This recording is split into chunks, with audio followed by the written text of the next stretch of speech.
أحيل الكلمة إلى الأستاذ محمد أحمد بنيس، ولقد استمعنا إليه أمس في ورقته حول تجارب العدالة الانتقالية في أمريكا اللاتينية، والآن نستمع إليه وهو رئيسا يدير هذه الجلسة العلمية الصباحية الأولى. شكرا.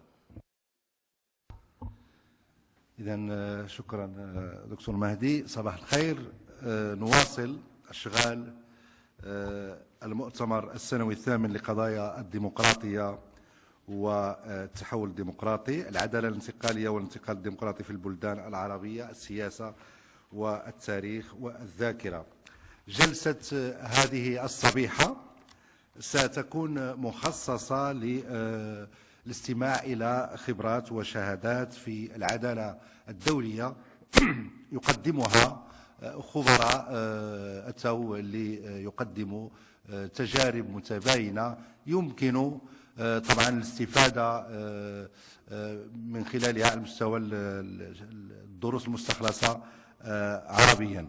إذا يحضر معي جيرمي سيركن، وهو أكاديمي ورئيس سابق للجنة حقوق الإنسان في جنوب إفريقيا، ومود غوغ مديرة البرامج بمؤسسة كوفي عنان بجنيف، وبوغوزلاف توماشيفسكي ممثل معهد الذاكرة الوطنية في مفوضية مقاضاة الجرائم المرتكبة بحق الأمة البولندية في وارسو. إذن أرحب بهم وأعطي الكلمة في البداية للأستاذ جيرمي سيركن من جنوب أفريقيا، على أن لا تتجاوز المداخلة 20 دقيقة، فليتفضل مشكورا.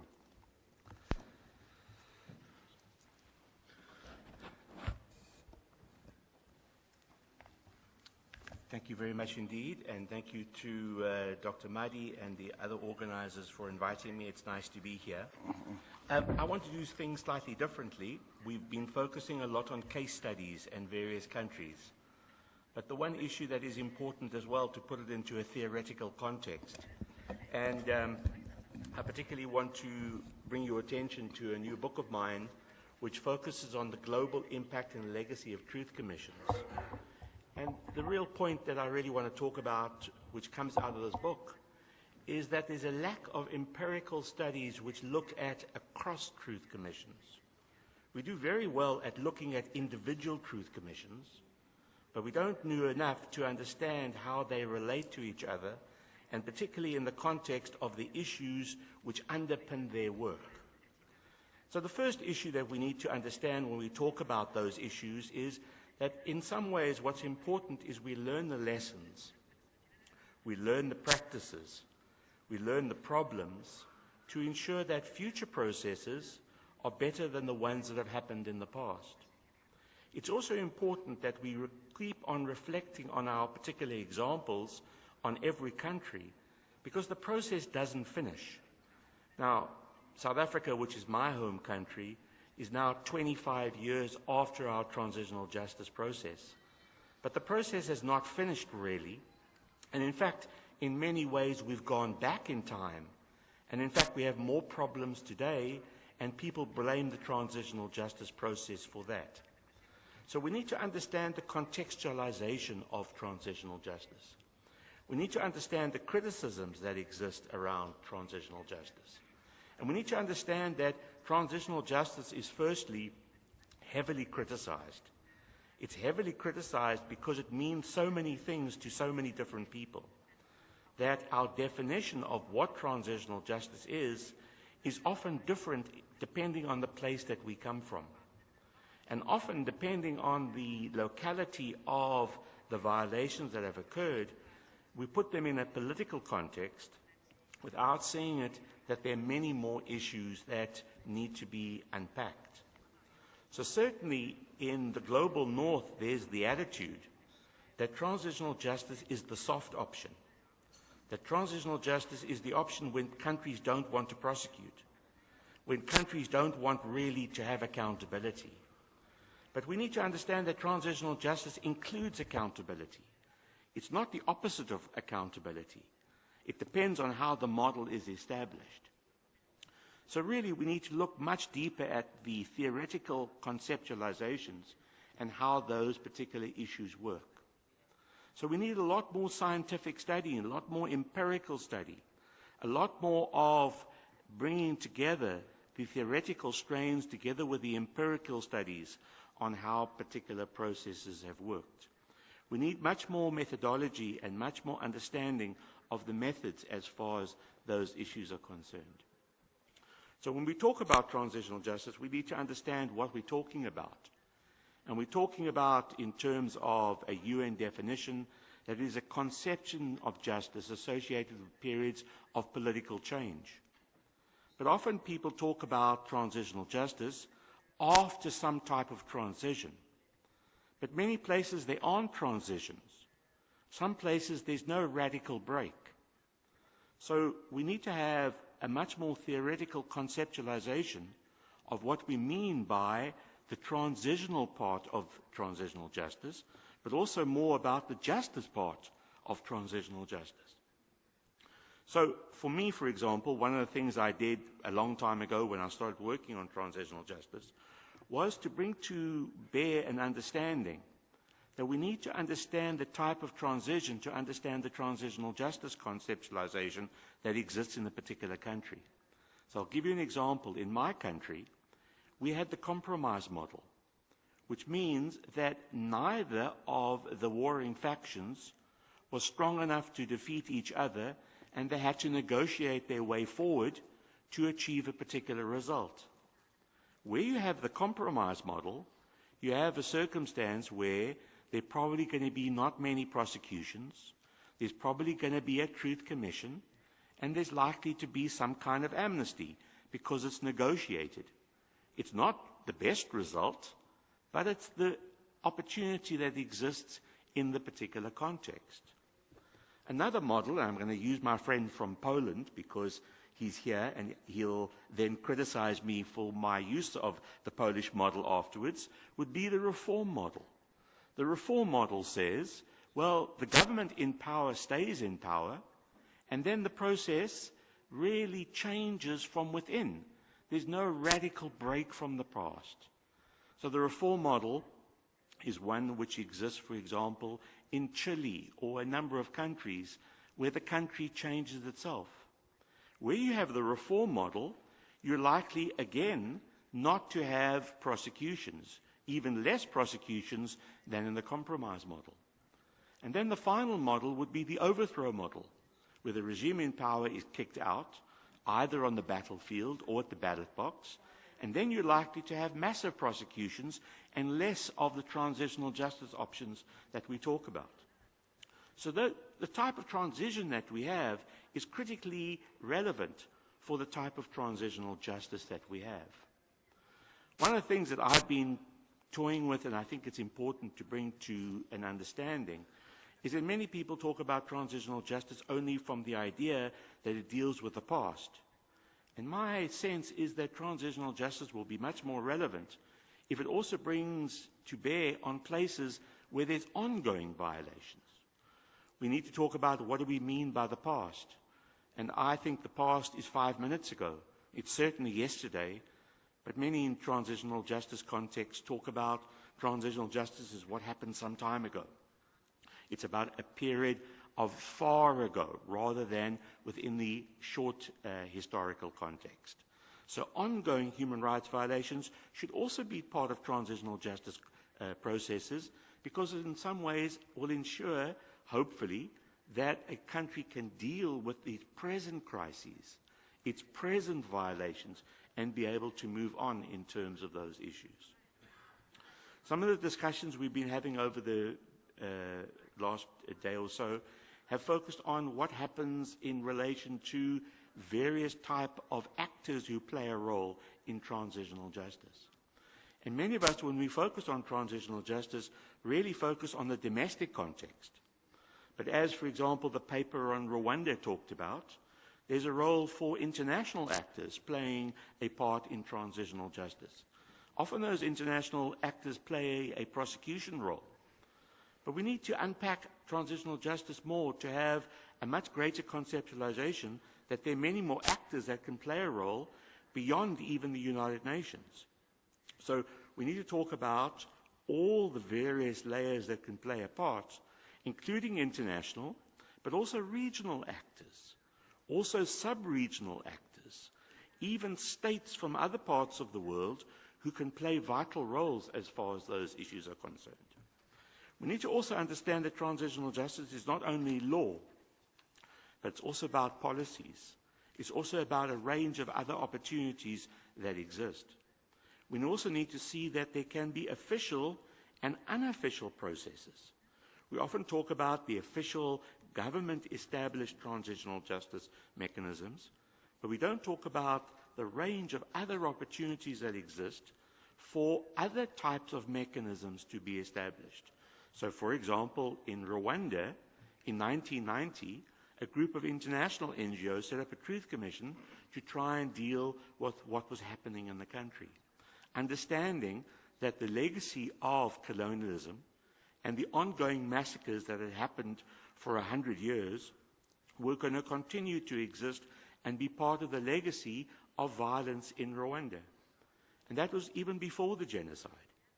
So a deeper understanding of the roots and the causes is particularly important in terms of dealing with those particular matters.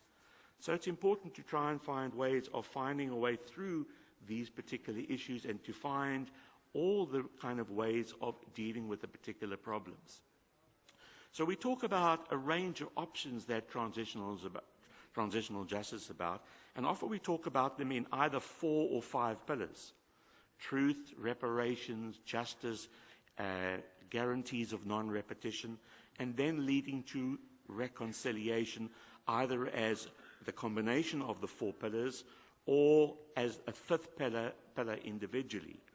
But we don't do enough to focus on how we're going to achieve those particular goals. And in fact, we do very little to plan our processes and to make sure that we do those things in terms of what we actually do to create mechanisms to achieve those particular goals. But while there are these 5 accepted pillars of transitional justice, in fact, I believe that there are more than 30 goals of a truth commission. And some of them that are unfortunately not talked about enough include, for example, accountability, about acknowledgement, an issue of amnesty, which I will come back to. What about processes of apologies, issues of coexistence?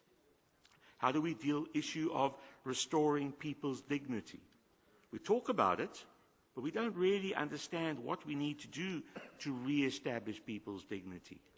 We talk about forgiveness. We talk about issues of developing human rights. But we don't talk enough about how to deal with healing, how to deal with issues such as mercy. How do we deal with the historical context?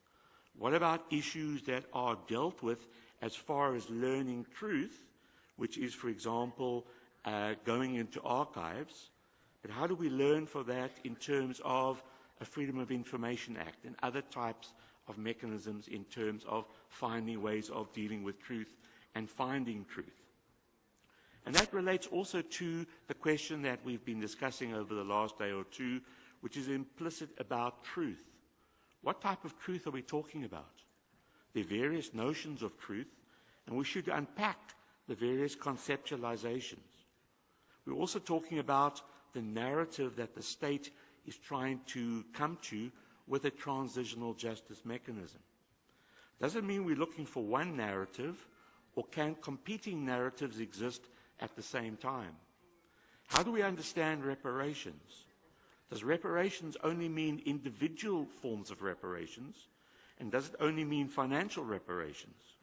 How can we understand that reparations is often a really deeply problematic issue in the context of countries that have few resources, particularly in countries that are moving from periods of authoritarianism, and where do they come up with the resources at the same time when they have to deliver where the state previously did not deliver on housing, on health, on education, and a range of other services?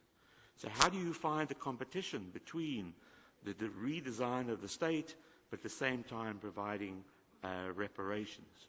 How does one deal with the issue of reconciliation as far as what I call the various layers? How do we understand that reconciliation is not only societal reconciliation, but also individual, also between groups? It's also between states at times, because sometimes there's fractures within states around ethnicity belonging to various groups outside particular states. One issue that has really been a focus of mine over the last few years, and I've written a book about amnesty, and I've been working extensively on the question of perpetrators. Because in many ways, transitional justice mechanisms do not really gain access to the truth that perpetrators have. And the question that I've really been trying to grapple with is how do we absorb perpetrators more into transitional justice processes, particularly if we want to learn more truth. Because fundamentally, victims are not that knowledgeable about the circumstances that led to their victimization. They know what happened to them, but they don't often know who did it, why they did it, how they did it, who gave the orders. And therefore, some of the issues that I've been tackling, and that relates to the South African model, is some type of understanding about conditional amnesties. So I'm completely against the idea of blanket amnesties. And that's the legacy of the old transitional justice models. But certainly today there's an understanding that finding ways of using an application process where people apply, and if they meet certain conditions and they provide truth, that's the fundamental issue. They could possibly achieve the process of pardoning. And that means that the state, at least in relation to allowing perpetrators not to be punished, will in fact get truth in response. But there is a form of punishment, because perpetrators' names are then known. They then have to face the public about what they've done. So at least in that particular sense, information is provided, and there's a greater access to the information which victims often want. Often families whose family member have disappeared, for example, want to know what happened to them and want to understand those particular issues. I recently published, in fact this year, an article about how 5 truth commissions in the world have dealt with the issues of gender. Because fundamentally the issue of gender is often ignored in processes. And we heard testimony on the first day about this particular issue. And fundamentally, truth commissions and transitional justice processes often give lip service to the idea that women's needs and issues about gender discrimination and how to change societies to be less patriarchal and to achieve greater equality ought to be and are often demanded as part of transitional justice processes. But often the mandates of these processes, the mandates of truth commissions, are very superficial in how they want gender issues dealt with. And there's a lot more work that needs to be done in terms of designing transitional justice mandates, how truth commissions, for example, operate, how they do their work, and how they achieve particular results on a range of particular issues. So fundamentally, for me, there's a lot of work that needs to be done in terms of learning lessons from the processes of happening about, for example, how we establish these processes, that we don't do them too quickly. What is the sequence that we follow in particular mechanisms? So I listened with interest yesterday with the speaker on Rwanda and Sierra Leone. One of the things that is really critical in the understanding about Sierra Leone is they had a special court and a truth commission that operated at the same time. But that mechanism really failed because those two commissions did not work together. In fact, they fought each other the whole way through. In fact, the special court refused the truth commission to have access to the high-profile detainees who wanted to testify publicly. And that really undermined the process of dealing with these particular issues. So we need to learn a lot from our processes in terms of how we establish transitional justice processes, how we implement the mandates, how long they work for. We heard speakers yesterday talk about the length of time that these particular mechanisms do their work. We need to understand that truth commissions do their work, for example, 2 or 3 years. They usually have a mandated period of 25 to 30 years. And the critical issue is, how do we achieve the best goals within those particular issues? So the broad issues, in conclusion, is really to understand that we need a lot more theoretical underpinning of our empirical studies. We need a lot more work to engage across case studies, to bring to bear a range of particular issues which will be important lessons that we can apply for future processes. Thank you very much indeed.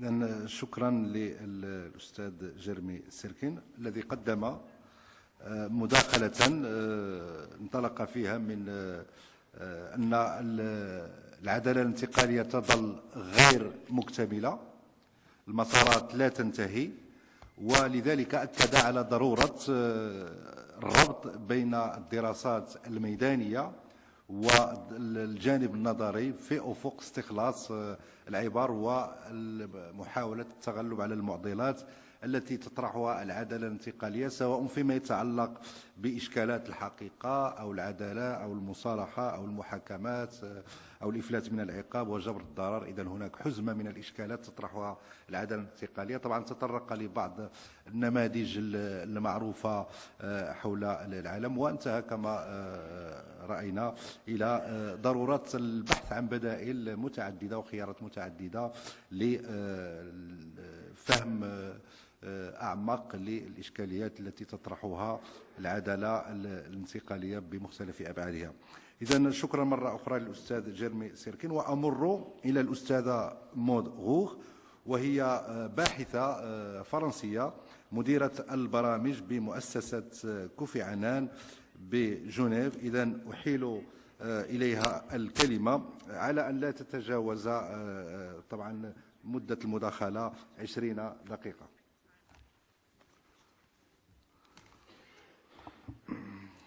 Good morning. First, I would like to thank CAREP and the organizers for having invited me to this very interesting conference. I feel humbled by such an impressive audience of scholars. I work at the Kofi Annan Foundation, and one of our areas of work relates to peace and reconciliation and transitional justice. Kofi Annan was concerned with the challenge of the recurrence of conflict. According to PRIO, the Peace Research Institute in Oslo, on average, post-conflict peace lasts only 7 years, and roughly 60% of all conflicts recur. So we need to improve the peace-building tools and methods that we use, including in the field of transitional justice. One of Kofi Annan's biggest frustration was that Truth Commission, reconciliation, and accountability have become standard features in peace agreements.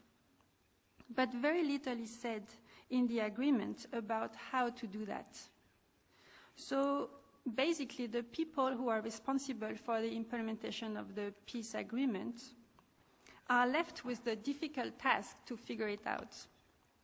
And what happens often is that they tend to replicate transitional justice models that were used in other countries without necessarily knowing what worked and what needs to be adapted to their particular context.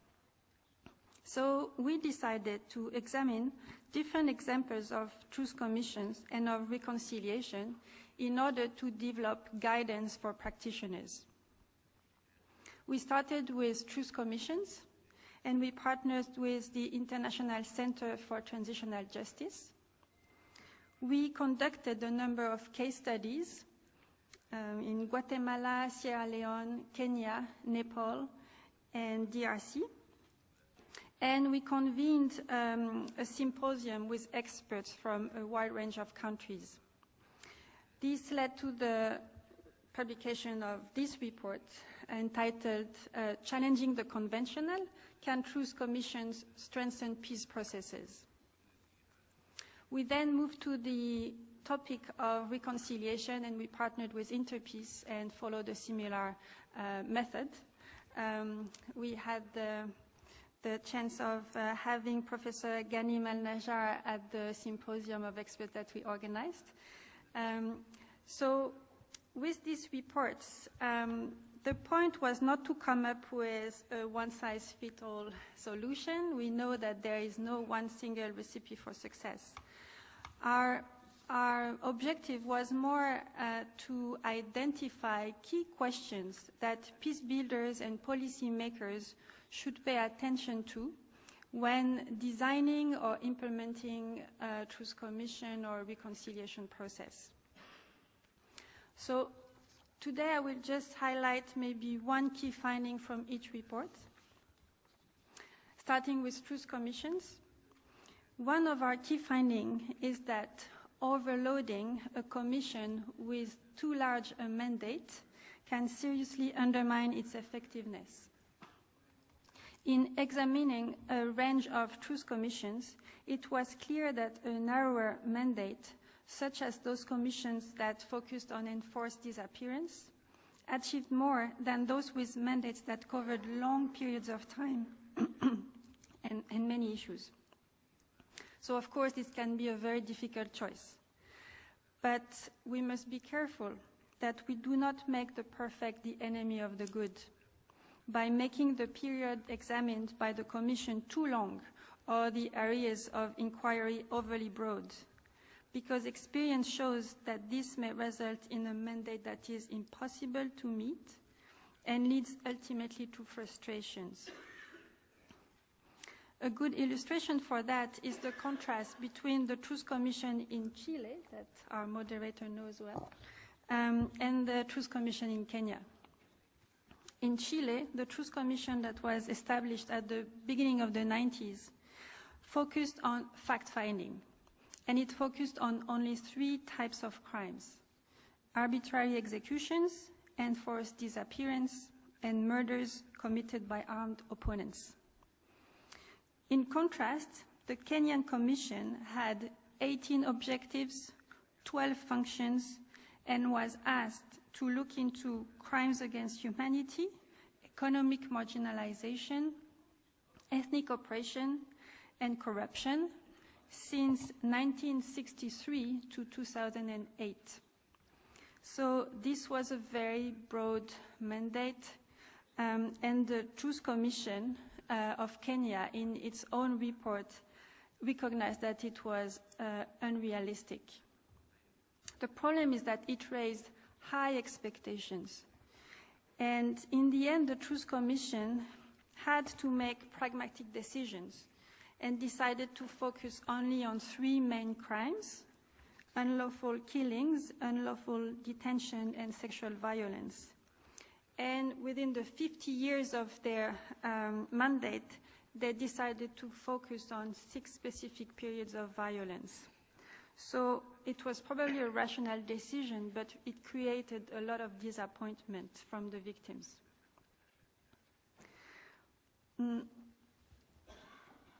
So with regard to the difficult choice that needs to be made when it comes to the breadth and depth of a mandate of a commission, our point with the report is not to say that this option is better than the other. It's more to kind of highlight some of the challenges that may come from one option or the other. And what we want to also highlight is that it may be helpful to distinguish between a truth commission, which is an ad hoc and short-lived body, and the goal of truth-seeking. A truth commission, even the most encompassing and complex one, should not be understood as the final definitive response to the right to truth. Other measures can contribute to the right to truth. For instance, providing better access to official records investigating cases of disappearance, implementing the recommendations that come out of the Truth Commission, promoting memorialization, education, and changing the historical narrative. Again, with regard to this difficult decision on the breadth and depth of the mandate of a commission, it may also help to look at the Truth Commission as maybe the first step in a longer-term process. The case of Chile is interesting also in that regard, because the first commission that was established at the beginning of the 90s initially was criticized because of its too narrow mandate. But the credibility of its report convinced all stakeholders of the value of a Truth Commission and of transitional justice in general. So this led them to establish a second commission in 2004 to investigate other patterns of violence, such as torture and sexual violence. Now, let me jump to the topic of reconciliation. Among other things, we looked at the question of who does and does not participate in reconciliation efforts and what it means for the effectiveness of reconciliation. One of the findings is that too often we leave it to the state to lead the reconciliation agenda after a peace agreement. But political priorities change. Those who were in power at the time of the peace agreement may not stay in power long enough. This is why coalitions for reconciliations are necessary to keep the momentum. Other groups beyond the state, such as victims groups, civil society actors, women, youth, veterans, can play a very important role if they embrace the reconciliation agenda and push for it in the longer run. I will give you two examples of how some of those groups managed to make their voices heard in the peace and reconciliation process. The first example comes from Northern Ireland, where civil society played a major role in the reconciliation effort. They created what they called local partnership structures, which brought together local community groups, ex-combatants, unions, and employers. And they made sure that together the reconciliation programs would not be hijacked by the politicians. And they gave a voice and a sense of recognition to these key sectors of society. The other example relates to women involvement in reconciliation. It comes from the Democratic Republic of Congo. This is an interesting example also because it's about reconciliation that occurs in the midst of conflict. So our research focused on reconciliation efforts related to a conflict between cattle breeders and farmers in the Kivu. Local civil society organizations and the population set up inter-ethnic committees to mediate between the warring communities and militias. Women from the different communities came together and overcame their differences because the violence affected them and their daily movement in a more acute way. They conducted joint advocacy activities with regards to security, and together they managed to lead to the elimination of most of the barriers that were erected by militias on the roads. They were also crucial in the reconciliation efforts because some of them had close ties with the militias. So they were nominated by their own communities to participate in the inter-ethnic committees for reconciliation. This experience has had long-term effects in terms of women participation in decision-making. Based on the skills displayed by women in the inter-ethnic committees, men have increasingly recognized that women are capable of occupying decision-making positions formerly reserved for men. Several women members of the inter-ethnic committees were then chosen to play key roles in city councils and in the teams of provincial ministers. To conclude, this example is interesting from a practitioner's perspective because it shows that women as a key constituency exist as a common identity across other social divides, and therefore provide a strategic entry point to bridge differences. And women, as well as youth or ex-combatants or victims groups, can be a key component of strong coalitions for reconciliation. Thank you.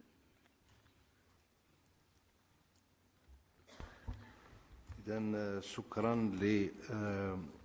لمود غوغ. مود غوغ تحدثت عن دور مؤسسة كوفي عنان في بعض القضايا المرتبطة بالعدالة الانتقالية. تحدثت كذلك عن الصعوبات التي عادة ما تواجه لجان الحقيقة والتي تتجلى أساسا في إدارة يعني هذا التناقض بين انتظارات الضحايا والحدود السياسية التي تكون عادة موضوعة أمام هذه اللجان. تطرقت لبعض النماذج المعروفة في هذا الصدد كتشيلي، غواتيمالا، إيرلندا، الكونغو الديمقراطية، كينيا. إذن هذا أبرز ما جاء في ورقتها. إذن نشكرها على هذه المداخلة ونمر إلى الورقة الأخيرة والتي يقدمها بوغوسلاف توماس تشيفرسكي، وهو ممثل معهد الذاكرة الوطنية في مفوضية مقاضاة الجرائم المرتكبة بحق الأمة البولندية في وارسو بولونيا. إذن أحيل إليه الكلمة على أن لا تتعدى المداخلة 20 دقيقة. Thank you, Mr. Chair, for introduction. Assalamu alaikum. Thank you very much for the invitation.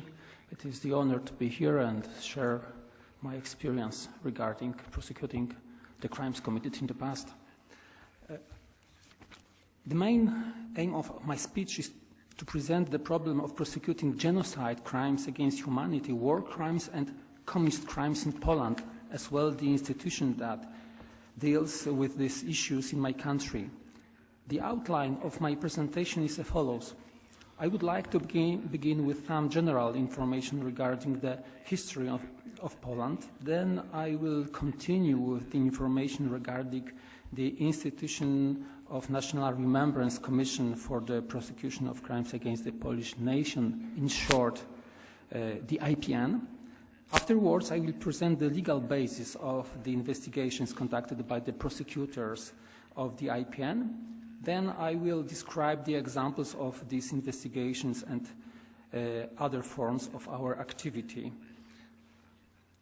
At the beginning, let me explain why Poland decided to create the specialized prosecutorial unit for prosecuting German Nazi and communist crimes.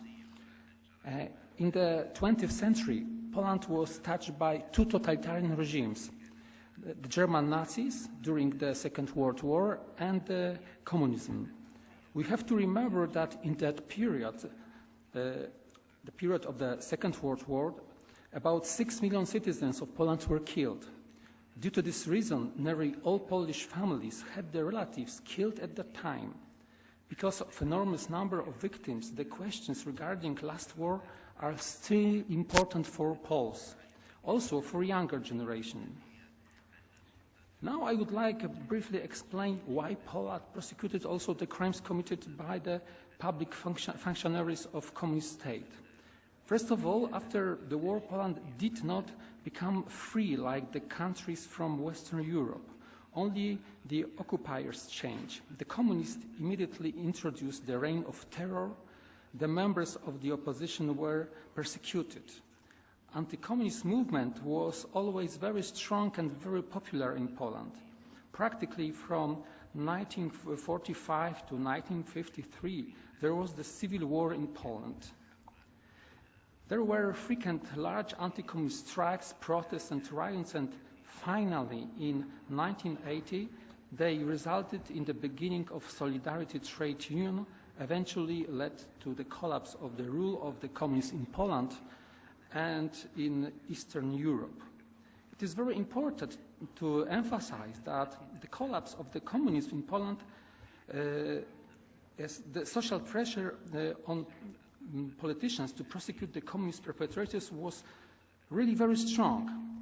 In the year 2000, it resulted in creating the IPN with its prosecutorial department called Commission for the Prosecution of Crimes Against the Polish Nation. Now I would like to make some general legal remarks concerning prosecuting of the crimes committed in the past by the public functionaries. Also the problems regarding the rights of the victims. From the legal point of view, it is very crucial to explain the question how we can understand the responsibility and the legal duties of democratic state for the lawless actions of the public functionaries committed during the communist regime and in general during totalitarian regimes. In my opinion, as a practitioner, this duty should be fulfilled by three legal activities. First, by the criminal proceedings. It means that the investigation should be conducted by the prosecutors, and finally the verdicts should be given by the criminal court. Second, by the civil proceedings. It means that the victims, after the civil trial, could obtain the compensation for the lawless actions committed by the public functionaries.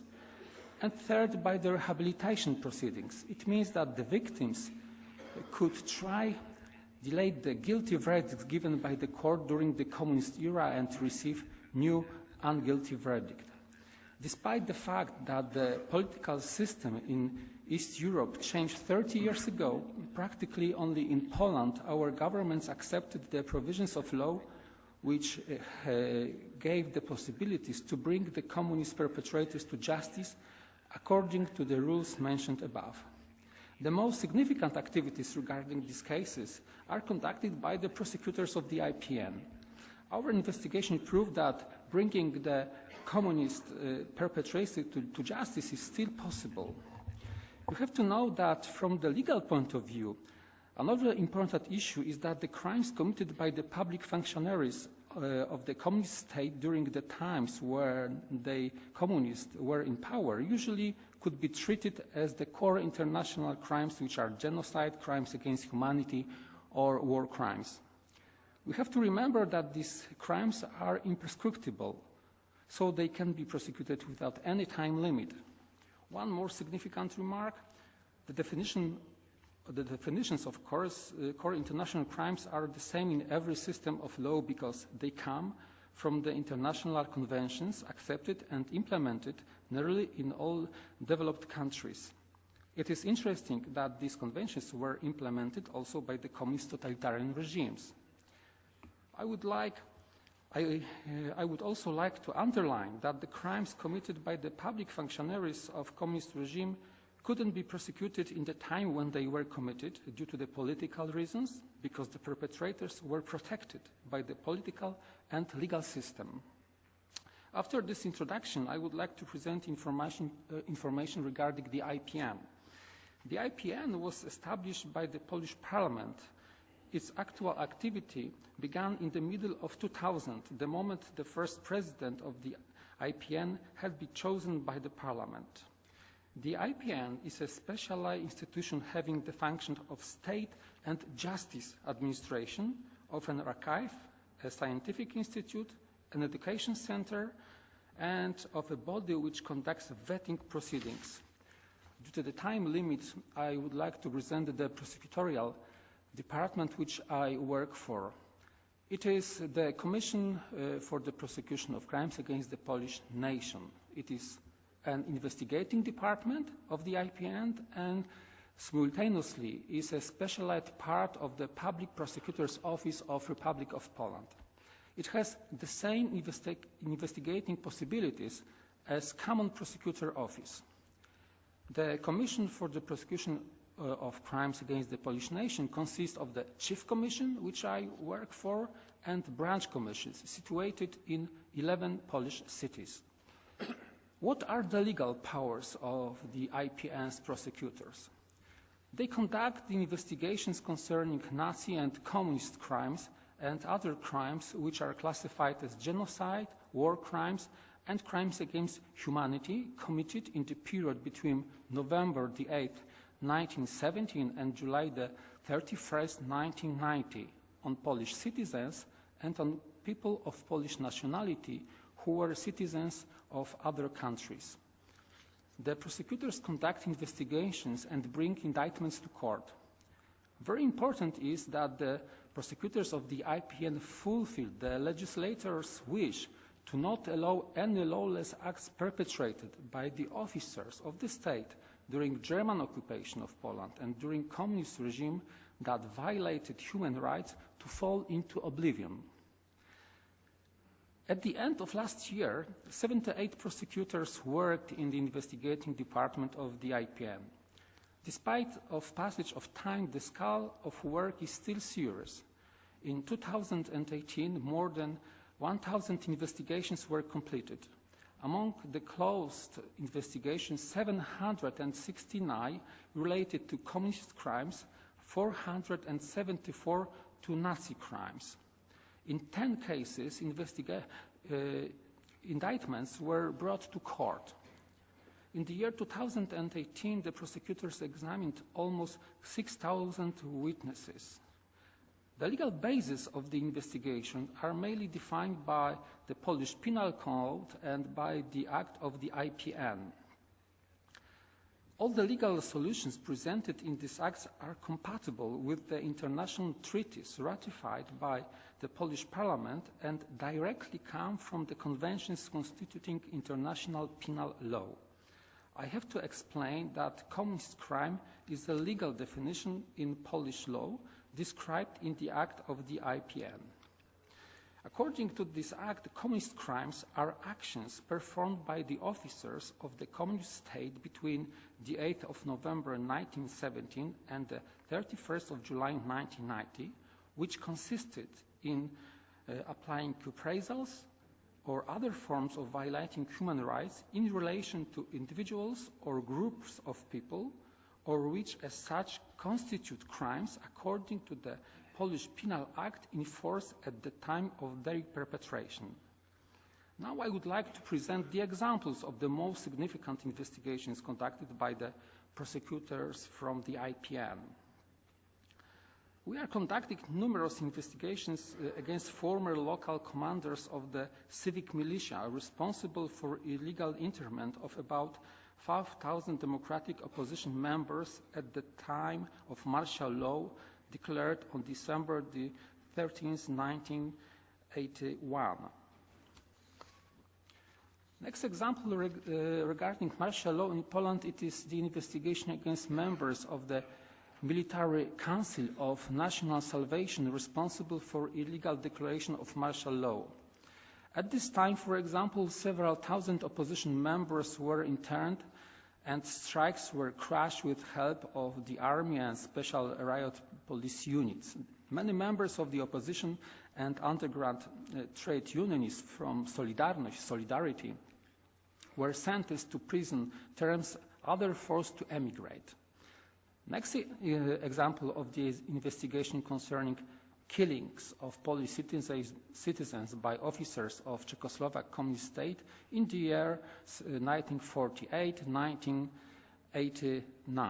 when attempted to cross the Czechoslovak-Austrian border. During this period, the electric fence was charged with from 4,000 to 6,000 volts, leading to cruel death of refugees trying to cross the border to the west. It is crucial that there wasn't any warning saying that this fence is under deadly electric power. Next investigation regards also a communist crime committed during martial law in Poland. It concerns the crime which is called massacre in Wujek coal mine. This investigation was against a member of civic militia special security forces During the operation, 21 people were injured and 9 minors were killed as a result of the shooting. Next case concerns Nazi crime. It is conducted against a company commander of Ukrainian Self-Defense Legion, which was the part of German army in occupied Poland. On July 1944, he ordered the pacification of 2 Polish villages.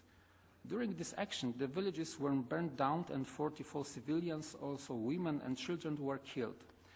The perpetrator, who is now 98 years old, lives in the US. The criminal court in Poland accepted the IPN prosecutor's request and issued an arrest warrant for him. This decision opened the way for application to be sent to the US authorities for extradition of the perpetrator. Unfortunately, it is very probable that due to his poor health condition, the extradition will be not possible. Now we are waiting for the result of the work of the medical experts in the US. Our investigation of this case led to the conclusion that genocide, crimes against humanity, or war crimes are imprescriptible and the perpetrators could be prosecuted to the end of their life. Apart from conducting investigations and participating in court, the prosecutors of the IPN also involved in the cases regarding the rehabilitation of the victims. According to the act of the IPN, the prosecutor, in the name of the victims of the totalitarian regime, can lodge to the court the rehabilitation request to cancel the unfair verdicts given by the courts during the communist era in Poland. Of course, it is possible only when these verdicts regarded anti-communist activity of the victims. Last but not least, the example of Poland shows that after collapse of totalitarian regimes, prosecuting the perpetrators of core international crimes is always necessary and possible. I would like to point out that these crimes must not sink into oblivion. Thank you for your attention, and I hope you found this information useful. Thank you very much.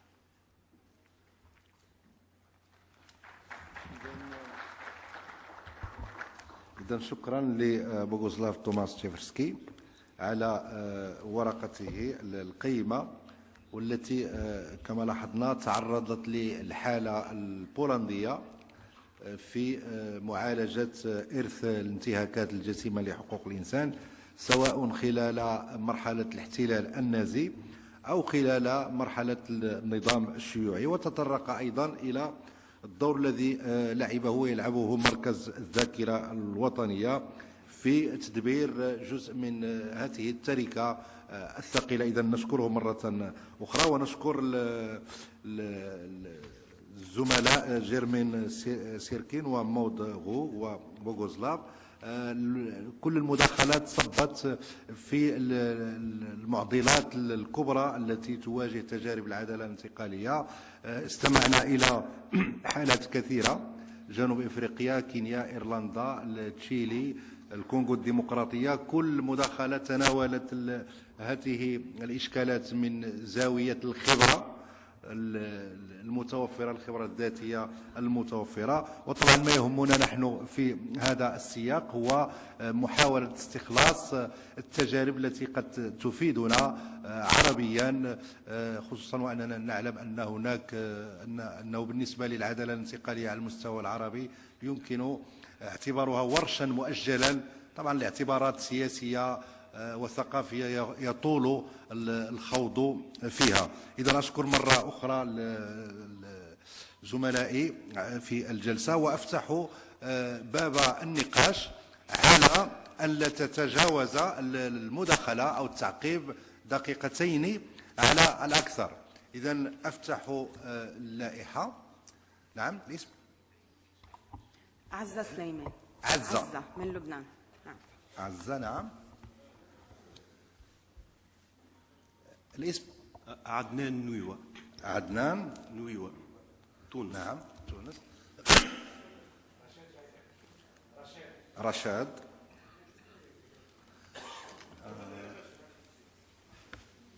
نساء وسام.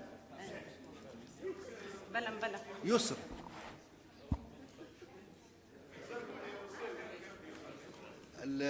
من الافضل ناخذوا الاخوان اللي لم يتدخلوا من قبل.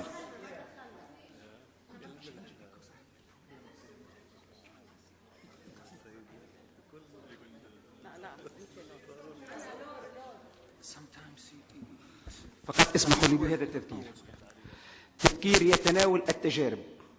قدمت لنا التجارب حول التجربة في جنوب إفريقيا، تجربة بولونيا، وتجربة مؤسسة كوفي عنان لإدارة العدالة الانتقالية في عدة مجتمعات. رجائي بكل لطف أن تنصب النقاشات حول الورقات العلمية، ولن يسمح مطلقا بإثارة قضايا جانبية. قضية العدالة الانتقالية خارج هذه الورقات قضية مهمة جدا، وفي العالم فيه 100 تجربة للعدالة الانتقالية، 100 تجربة إذا ما أخذنا بها الاعتبار قضايا لجان التحقيق والمصالحات الوطنية إلى غير ذلك. الآن لنا 3 ورقات ثرية جدا في سياقات عرقية في حالة إفريقيا الجنوبية، وفي حالة زعامات ألهمت ربما التجارب إلى ذلك، في حالة مركز كوفي عنان أيضا قضية الاختلافات العرقية والطائفية، هذا مهم. قضية التجربة البولونية قضية شمولية ونظام توتاليتاري في 6 ملايين. يعني فرجائي القضايا قضايا ملحة، وقضايا لابد أن تكون لصيقة بالورقة. جرت العادة في البحوث الأكاديمية أن نتناول الورقات، وللأسف أعطوا أيضا مجال لمن لم يتكلم. هذه مسائل أدبية وسنلتزم بهذا. المؤتمر هو مؤتمر أكاديمي مفتوح لجميع الناس، المعرفة متقاسمة بين جميع، ولكن حتى لا نبخس الورقات الملاحظات لابد أن تكون في علاقة وثيقة بالورقات. وللأسف الرئيس سيقطع كل مداخلة لا تلتزم بالحدود الإيثيقية. فما ديونتولوجيا، فما أخلاقيات. هؤلاء قدموا من بولونيا، من جنوب إفريقيا، للاستماع إلى صدى ورقاتهم وليس إلى قضايا العدالة الانتقالية في العموم. مع تقديرنا لكل من يتدخل ومع تقديرنا لكل رأي، فهذه أبجديات المؤتمرات. هذا مؤتمر علمي، مؤتمر أكاديمي. هناك مؤتمرات أخرى يقوم بها المجتمع المدني حول قضايا العدالة الانتقالية، نحترمه، ولكن الالتزام بما ورد في الورقات. سؤال أو تعليق أو إضافة للتجارب ال3، وشكرا. نعم، إذن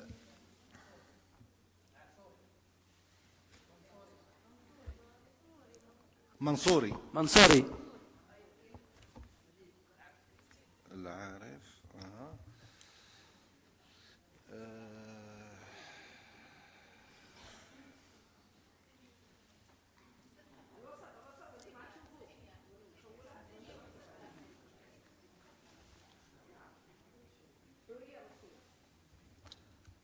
إذن أكتفي بهذا القدر. إذن عزة.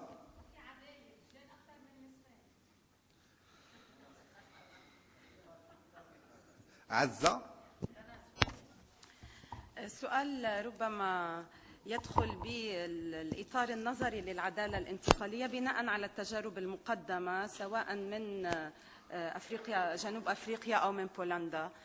سأقارب الموضوع من منظار السياسة الدولية، أنه يمكن أن ننظر من تأثيرات الأقطاب الدولية على الإطار المحلي. يعني بين الحكم أو لما بيكون عندنا قطبين مثل أمريكا والاتحاد السوفيتي بفترة هذه الثنائية بالسياسة الدولية، وعندما تحول إلى قطب واحد. إذا جينا نعكس هذا الإطار الزمني على الإطار القانوني والجرائم التي أثيرت في موضوع العدالة الانتقالية، نجد مثلا أنه في بولندا أثير موضوع الحزب الشيوعي كمرتكب جرائم، وفي أفريقيا الجنوبية الجرائم المرتكبة في التمييز العنصري. كما نلاحظ أنه أثيرت مواضيع الجرائم في بولندا من بعد انهيار الاتحاد السوفيتي بشكل خاص، رغم وجود مجموعة شعبية مرتبطة بالنظام الشيوعي في بولندا. أنا لست مطلعة على واقع بولندا، وأنا الآن أنظر إلى التجربة، لذلك سأسأل: هل هذه التغيرات، يعني عندما كانت المنظومة مرتكبة تثير قضايا متعلقة بحقوق الإنسان، الآن نحن أمام منظومة جديدة تثير قضايا متعلقة بالفساد، إذا نوعين مختلفين من الجرائم. وكما لاحظنا في التجارب العربية تتداخل هذان النمطين. أرجو المرور مباشرة إلى السؤال لو سمحتي. أوكي. ما أنا حتى نقدر نطبق التجارب الدولية على الواقع العربي. هل هذه التحولات تؤثر في مسارات العدالة الانتقالية؟ بمعنى آخر، أنه إذا حصلت هذه التحولات أثناء قيامنا بالعدالة الانتقالية، هل يمكن إدخال مفاهيم جرائم جديدة على مرحلة العدالة الانتقالية، وبالتالي الأطراف التي كانت مجرمة تتحول إلى مدعية لاحقا، وبذلك بما يؤثر ذلك على تغيير في موازين القوى، خاصة وأن العدالة الانتقالية هي إيجاد حلول متوازنة بين مختلف الأطراف، بما نسميه الأطراف المعنية، لإيجاد حل وسطي للنزاع يؤمن الضمان لكل الأطراف الشريكة في هذه. إذن شكرا عزة. إذن أمر إلى عدنان. شكرا. السؤال هو المتدخل الأول السيد جيرمي سيركن. أكدتم على أن العدالة الانتقالية مرتبطة بالسياق المحلي، فكل تجربة لها خصوصية، وكل تجربة عليها أن تبحث عن الحلول الخاصة بها. ولكن في مجال العدالة الانتقالية نلاحظ أن هناك معطى خارجي، هناك عوامل خارجية تدخل على الخط، وهذه المعطيات تتمثل أو العوامل الخارجية تتمثل في ضرورة احترام المعايير الدولية لحقوق الإنسان. فالعدالة الانتقالية التي تسعى لمعالجة انتهاكات الماضي في مجال حقوق الإنسان عليها أن لا تؤدي إلى انتهاكات جديدة لحقوق الإنسان. من هنا يأتي التأكيد على مسألة ضرورة احترام قرينة البراءة ومقتضيات المحاكمة العادلة. سؤالي بالتحديد عن تجربة جنوب أفريقيا. العدالة الانتقالية مضت أكثر في اتجاه العفو عن المتورطين سابقا، ولكن العفو ألا يعني إفلاتا من العقاب في بعض صوره. كيف وفقتم بين كشف الحقائق والمحاسبة والعفو من جهة ثانية؟ شكرا. إذن شكرا عدنان. أمر إلى رشاد. أتفضل. السلام عليكم. لدي سؤالين اثنين، احداهما الى السيده من جنيف والسيد من جنوب افريقيا. كيف وقع التعامل مع انتهاكات حقوق المراه؟ يعني هذا من اغتصاب، وهل يمكن اسقاط هذا على المشهد التونسي؟ اثنين، التجارب في بولونيا وقع دعمها من اوروبا، فالى اين وصلتم؟ ماذا فعلتم فعلا بالجندين المغتصبين؟ في بولونيا هل ركزتم على تواصل دولة أم تجاوزتم هذا؟ شكرا. إذن شكرا رشاد. يسر تفضل.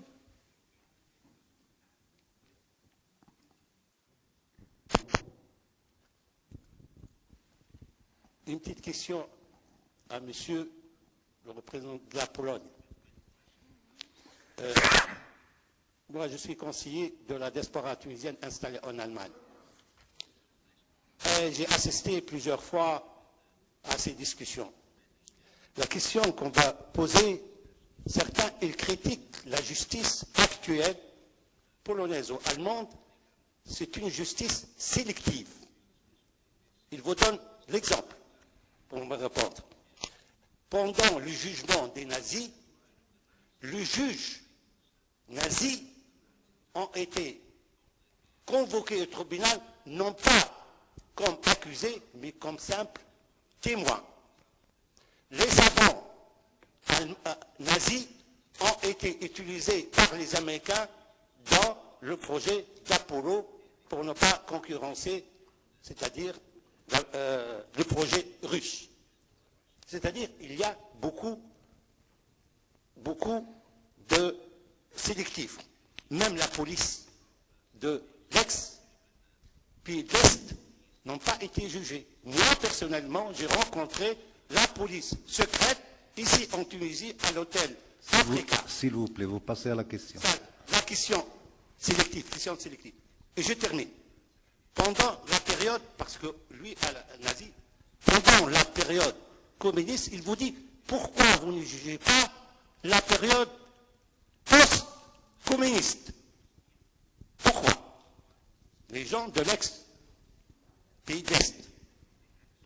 À cette époque-là, pendant les chutes des communistes, vous avez donné promesse à l'ex-Pays de l'Est d'être le propriétaire de leur maison et d'être actionnaire dans leur société, parce que ces sociétés, même c'était des sociétés des pays de l'Est, c'est eux, grâce à eux, c'est-à-dire qui ont été construits. Même le président de l'association de Solidarność, lui-même, dans une interview à la télévision allemande, elle a dit dommage, les sociétés, j'ai terminé, les sociétés polonaises sont propriétaires, c'est-à-dire des Allemands et des étrangers et non pas des Polonais. Et je m'excuse. شكرا. إذا أمر إلى منصوري. السلام عليكم. أولا سعيد جدا بالاستماع إلى الخبراء. فلاشيا سؤال إلى كل من جيرمي سيركن ومؤتمر. هل هناك تنسيق بين المنهج النظري الذي يدعو إليه جيرمي سيركن من خلال ورقته والمنهج الإمبريقي الميداني الذي تمثله مثلا مؤسسة كوفي عنان ممثلته مؤتمر؟ سؤال ثاني للسيدة مؤتمر، سؤال من ناحية من خلال تجربتها، هل مراكز السلام تناقض أو تساند المقاربة القانونية في حل الصراع؟ نعم. سؤال للسيد بوكسلاف، الخلاصة ما هو الدرس البولوني للبلدان العربية بالتركيز على العدالة في السياق البولوني، في الوقت الذي في السياق العربي هناك المظالم لا زالت مستمرة، الجريمة ليست منتهية، وهذا ما يشير إليه تقرير الهيئة والكرامة في تونس اللي هي تفكيك منظومة الاستبداد. إذا شكرا منصوري. أمر إلى لحظة. رجاء في النهاية أرجو من الخبراء أن يعطوا هامشا للحالة العربية من خلال دراستهم. نحن في هذا المؤتمر. إذا شكرا منصوري. أنا مضطر للمرور إلى الأخ عارف نظرا لضيق الوقت. شكرا على المداخلة. السي العارف. شكرا السيد الرئيس. I want to ask my question very quickly to Mr. Jérôme Sirken about some difference between forgiveness on one side and other terms like reconciliation, regrets, amnesty, reparation, because each time forgiveness is at the service of a finality or normal condition considered and spiritual condition, each time that it aims to establish a normality by a work of mourning, by some therapy or ecology of memory, then forgiveness is not pure. So my question is, there is some difference between forgiveness on one side and excuse, regret, amnesty and reconciliation. Thank you.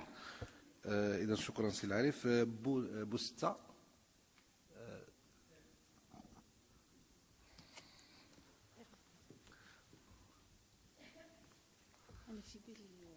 شو اسمي؟ سامي بوستة، مجتمع مدني.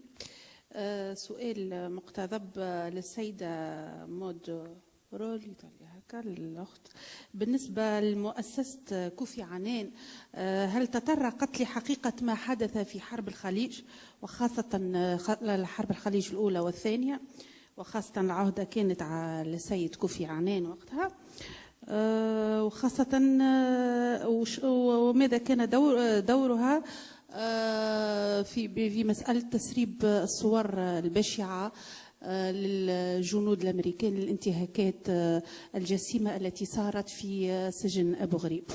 هذا هو السؤال معناها. نعم، هل معناها المؤسسة تتطرق لكل القضايا العالمية أو لإفريقيا فقط؟ نعم، إذا شكرا أستاذة. إذا الأمر إلى حورية، آخر متدخل، آخر سؤال. حورية. نعم، أسعد الله صباحكم جميعا بكل خير. أنا لي أولا تعليق على السيد سيركن والسيدة رور. حقيقة أحييهم لأنهم تناولوا أيضا في مداخلاتهم موضوع النوع الاجتماعي واستجابة العدالة الانتقالية إن كانت قانونا أو سياسة أو برامج للنوع الاجتماعي ولقضايا المرأة. يوم أمس عرضت لدينا حالات في الوطن العربي، أنا أتكلم، كان في انتهاك لحقوق النساء وخصوصا فيما يتعلق بالعنف الجنسي، وهي قضية مسكوت عليها بعض الأحيان من قبل الضحية نفسها أو من قبل أسرة الضحية، لأنه يعتبر في ظل منظومة القيم الثقافية والاجتماعية عار. الأستاذة حورية، أذكرك كما قال الأستاذ علي. هذا أولا بالنسبة مرور إلى السؤال دون الخوض في مسائل جانبية. ما استوفيتش الوقت. السؤال هو للسيد شيفرسكي من بولندا عن الإطار الزمني لموضوع تطبيق العدالة الانتقالية، لأنه كان الإطار الزمني كبير جدا من فترة النازية ثم فترة الشيوعية. هل هو فقط للحفظ في الذاكرة التاريخية أم أنه بالفعل لمعالجة ضحايا؟ نتكلم عن هذا لأنه في اليمن، وأنا سأعرض التجربة اليمنية يوم غد، دخلنا في خلاف حول المدى الزمني. شكرا لكم. إذا شكرا لك أستاذة حورية، شكرا لكم. إذا أعطي حق الرد للأساتذة على أن لا تتجاوز مدة الرد دقيقتين. إذا أبدأ ببوغوزلاف.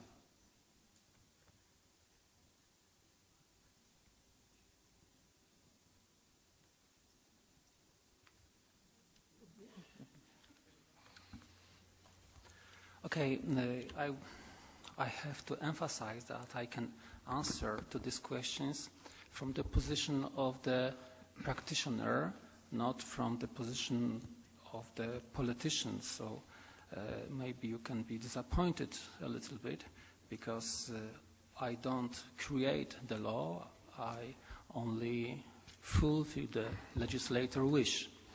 So the last question regarding the time frame of our investigations, it is very necessary to understand that the people suffered under two totalitarian regimes, and due to this reason it is very important for Polish people to bring the perpetrators from Nazi times and from communist times to justice. The questions regarding the lesson learned from Poland to Arab countries, in my opinion, the most important question is to create the provision of law concerning these problems. And it is also connected with another questions about the law in Poland. Our law is, it comes directly from the international conventions regarding war crimes, crimes against humanity, and genocide. And only we've got one different solution regarding communist crime. It is the definition of the communist crimes described in our penal code. But also this definition doesn't break the most important rule of law, lex retro non agit, so it is not possible to prosecute perpetrators without any law from the past, because the condition to prosecute the communist crimes is that the crimes committed by the public functionaries were also the crimes in the time of their perpetrators. So this condition doesn't break this fundamental rule of law, lex retro non agit. And I have to emphasize that it was not possible to prosecute these people in the time of the regime because they were under protection of political system. So it isn't the kind of revenge, but it is the kind of justice.